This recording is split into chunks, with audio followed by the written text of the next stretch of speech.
Why did you select Levittown to live?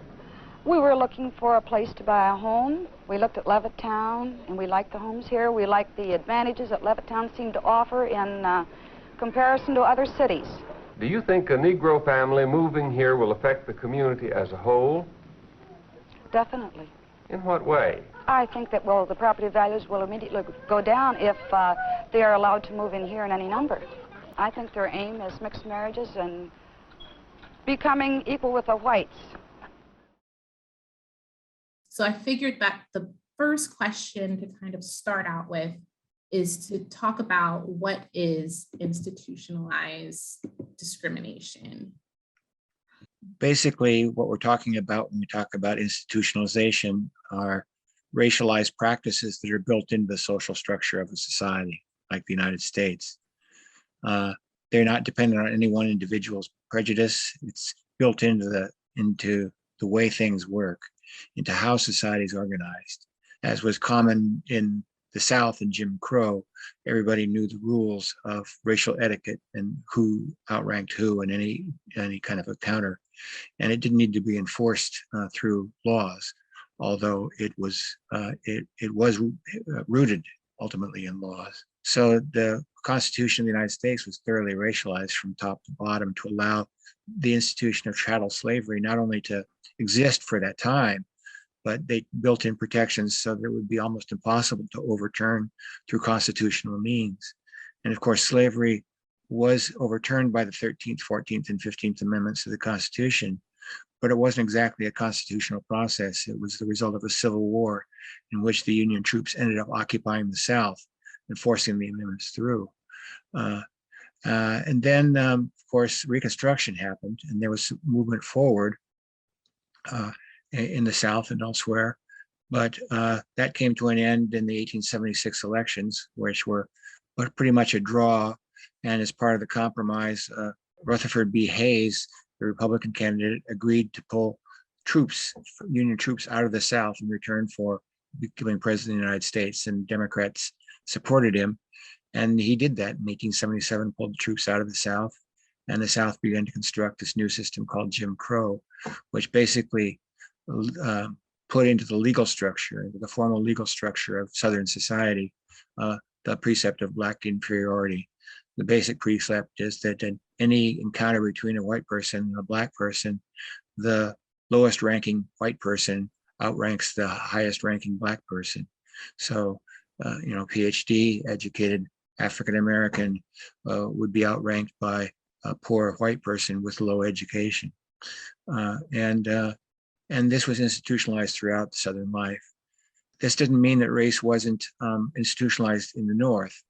It wasn't as severe as Jim Crow, but there were prohibitions on intermarriage. There are prohibitions on sharing facilities.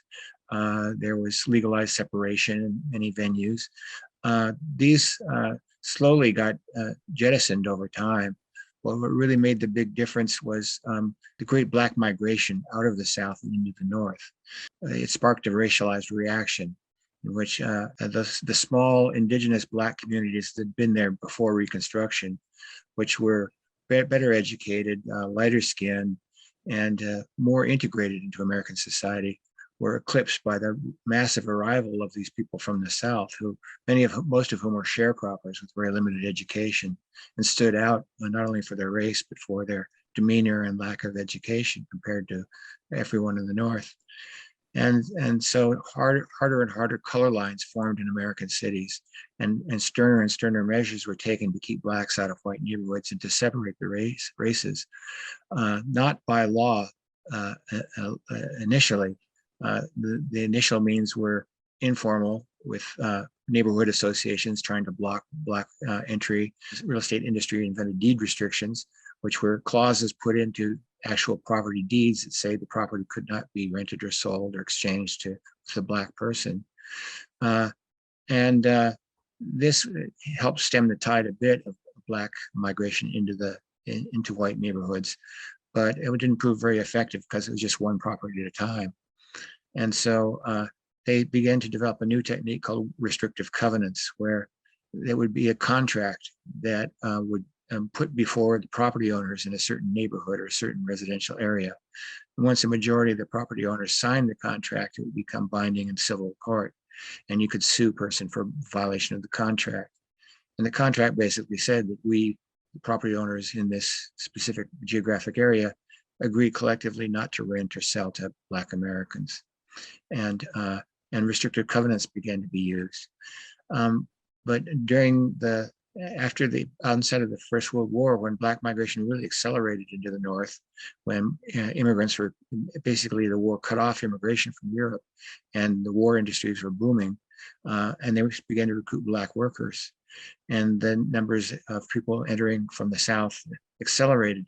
And this culminated in the late teens in waves of violence, white on Black violence, attacking any Black person who dared to cross the color line that was being hardened in American cities. And it culminated in the Great Chicago Race Riot of 1919, when there were a large number of deaths and injuries, much property destruction, and finally the military had to be called in to restore the peace. And this scared the real estate industry because the violence and because it destroyed property. They don't like destruction of property. And so they took over even more forcefully nationwide. And the National Association of Real Estate Boards basically included a codicil in its statement of ethics, saying that it would be unethical for a real estate agent to introduce any unwanted population elements into a neighborhood. And everybody knew that unwanted population elements referred to Black Americans. But that wasn't enough. So they also required that neighborhoods be inspected and neighborhoods be color-coded according to their creditworthiness. And so they developed a series of maps called residential security maps. And the maps were color-coded so that red meant that a neighborhood was too risky and could not receive any kind of federal loan guarantee. And invariably, Black neighborhoods are coded red. Any neighborhood next to a Black neighborhood was coded red.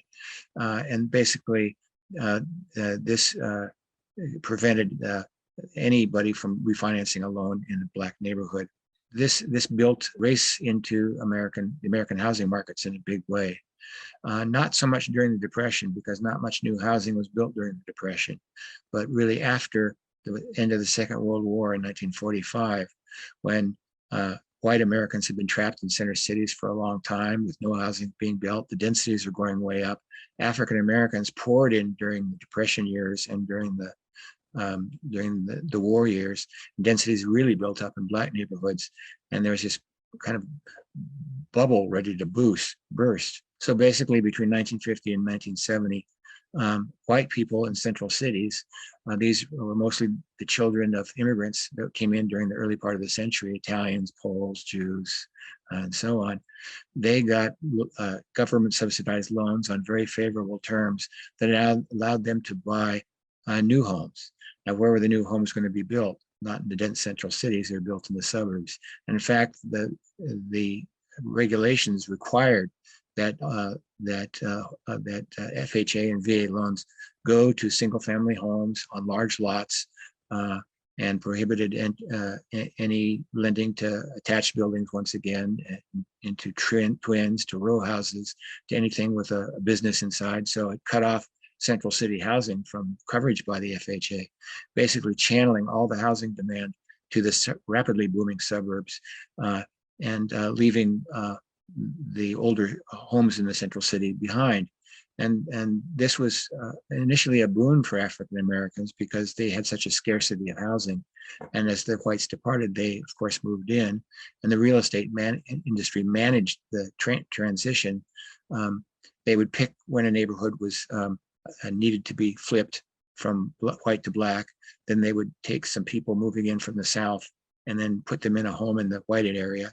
And then they would go door to door saying, the Blacks are moving in and you need to sell right now because it's going to be bad and you're going to lose your money. And they induce panic selling. The neighborhood would rapidly turn over, and then they would make a lot of money renting and selling to African Americans, where the rents were actually higher on the Black side of the color line because the supply was smaller and the demand was great. And but this also built deterioration into the structure of American central cities. because once a neighborhood turned black, it was ineligible for any kind of subsidized lending from the federal government. And the private sector banks adopted wholesale the federal regulations, even though the regulations began originally in the private sector, they'd been institutionalized in the public sector. So the white homeowners that retained ownership of the homes that blacks were moving into could charge high rents because they were scarce. And if a middle-class black family wanted to buy a home, nobody would lend to them in the formal sector, and they had to enter into what are called home loan installment contracts, LICs, where they would sign a contract with a white homeowner saying that basically we'll pay rent for the next 10 years, and at the end of 10 years we'll pay off the equivalent of a mortgage, and you will get the title to the home. But this was not like a standard mortgage, because standard mortgage, you get title to the home right away and the bank has a lien on it. But in a loan installment contract, you don't own the property until you make the very last payment.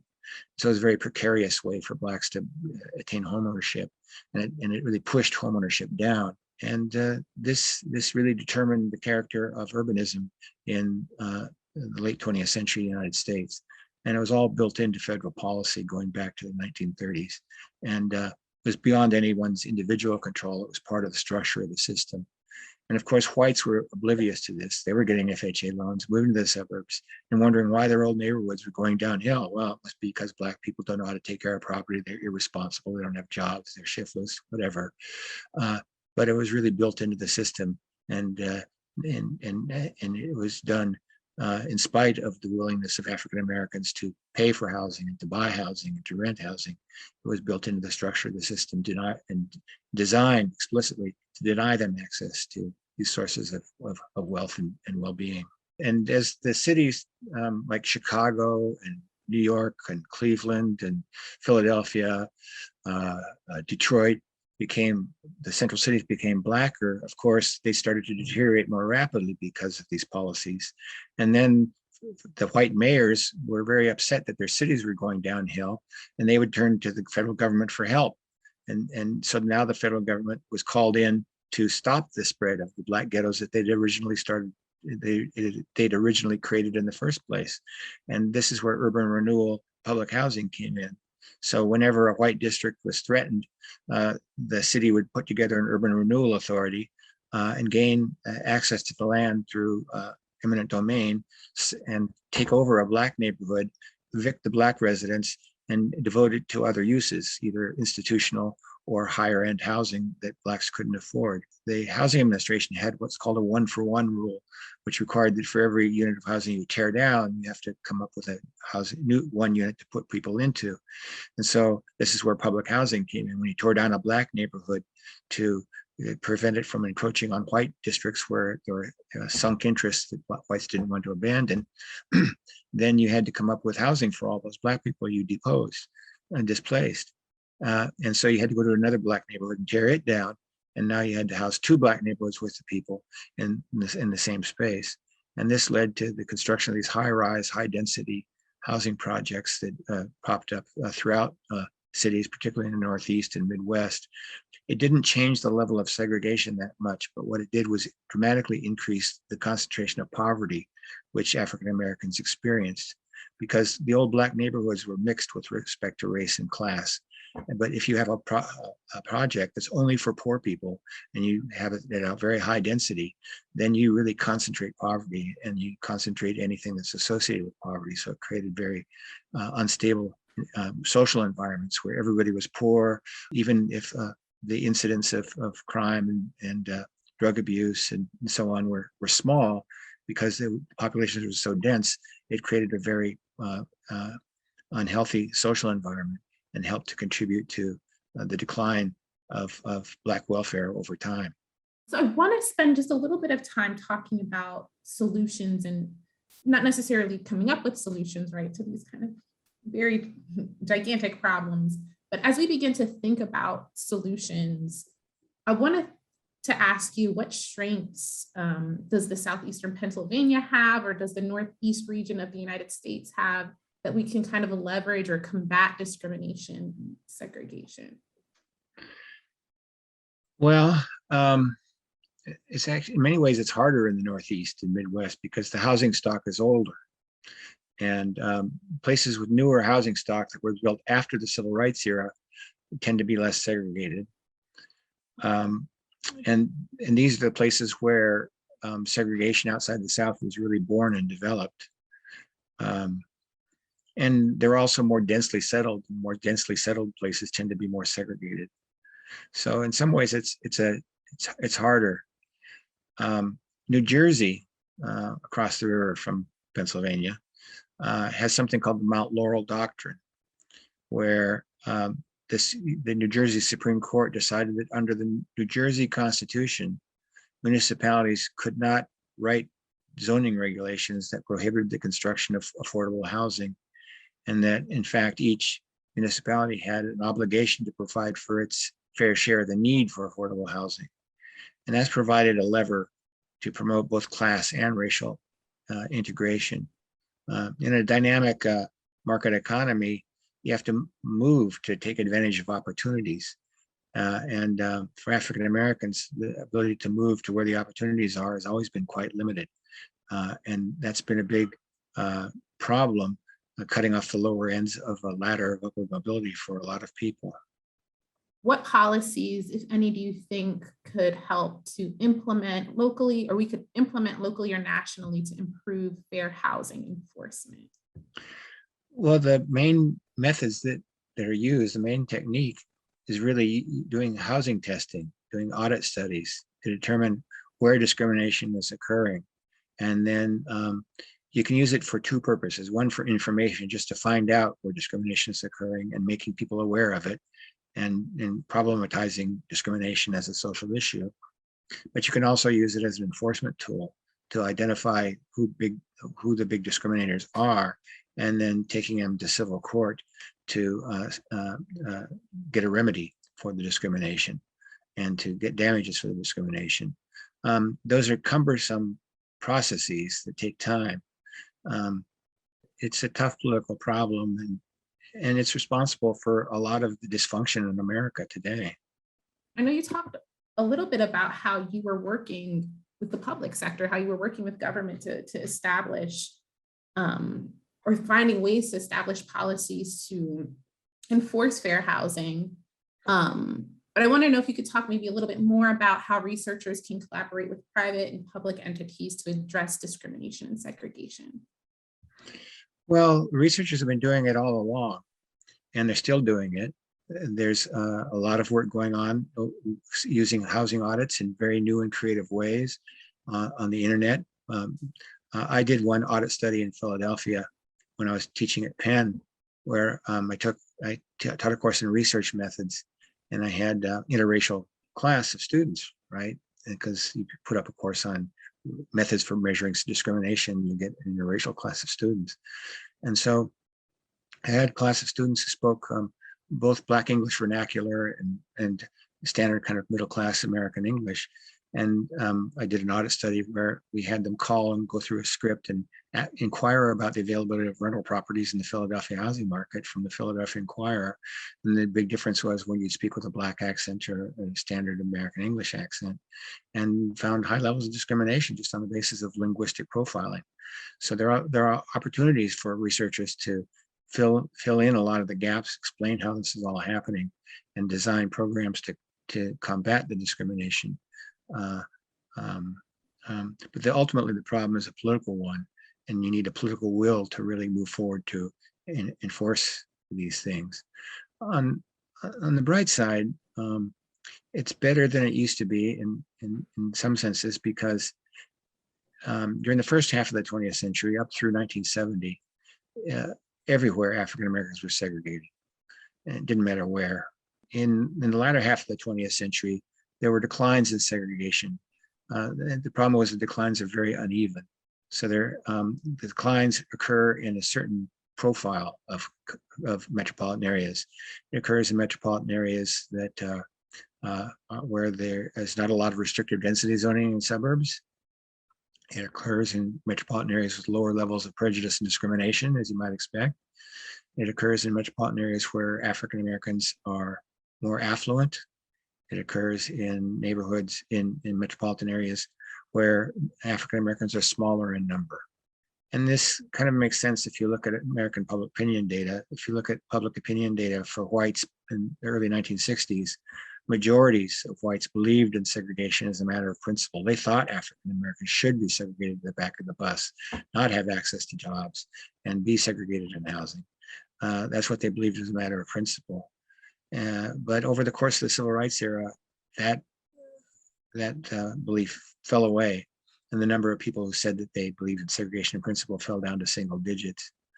But that didn't mean that white prejudices disappeared. In places like Tucson, Arizona, which is about 3% Black, you can desegregate Tucson, and every neighborhood on average will be about 3% Black. And that doesn't bother people so much, and whites can tolerate that. But that can't happen in Chicago or Milwaukee. The more people believe in anti-Black stereotypes, the more resistance there is to desegregation. And the closer that whites and Blacks come into contact with one another, the more the resistance. So it's great in families, it's great in schools, and it's great in neighborhoods. Not so much in the job market as it used to be, as you can see plainly from the media. But housing has been a harder nut to crack. I remember I graduated in 1970 from high school, and the class speaker got up and said, Olympia, Washington is a white racist ghetto. And half the audience booed and half the audience cheered her on. This was the end of the 1960s. So,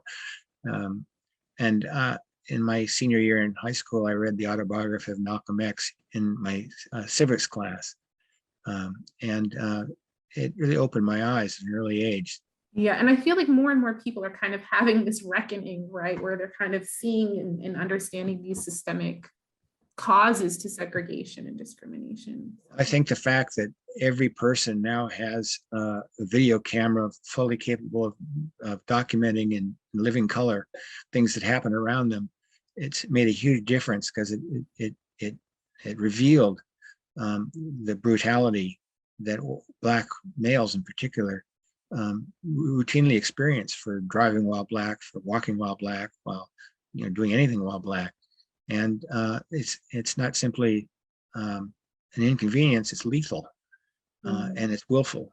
And when you see it in a viral video, it makes a big impact, because you realize, oh, this is going on. This is what it looks like. You can tell yourself all kinds of things if you don't have to see it. When you see it, it's more difficult. Right. And even just a willingness for people to kind of learn more and kind of be open to hearing things. Yeah. Of course. Thank you so much, Dr. Massey. Okay, sure. Talk to you later. Bye. Bye.